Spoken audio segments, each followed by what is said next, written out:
Ito na yung start na hindi tayo nagiging close, medyo lumalayo-layo na sa bandang ano lang, pero naalala ko pa rin yung mga time na dinadala ko sa anong hinanay, sa lahat ng kamag-anak niya, sa lahat ng mga kapatid niya, para ipakilala ako sa mga anak nila, sa mga apo nila.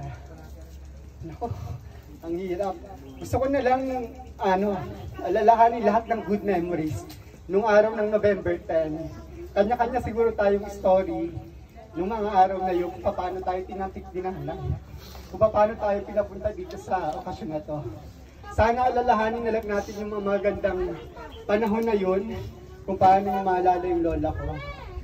Naku, lola's boy talaga.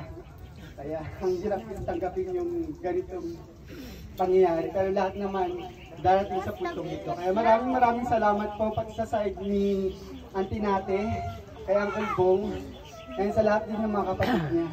Maraming salamat po sa tulong ninyo. Kasi binigyan nyo ng halaga yung lola ko po na makarating dito sa Mount Zion. Malaking pasasalamat po namin sa inyo. Alam ko naging mahirap yung bawat araw na dumating sa Buro, sa Lamar, pero nandito po kayo lahat, nagbibigay pugay sa lola ko. Salamat po.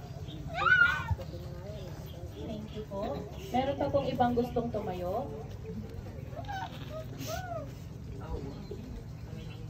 Ayan.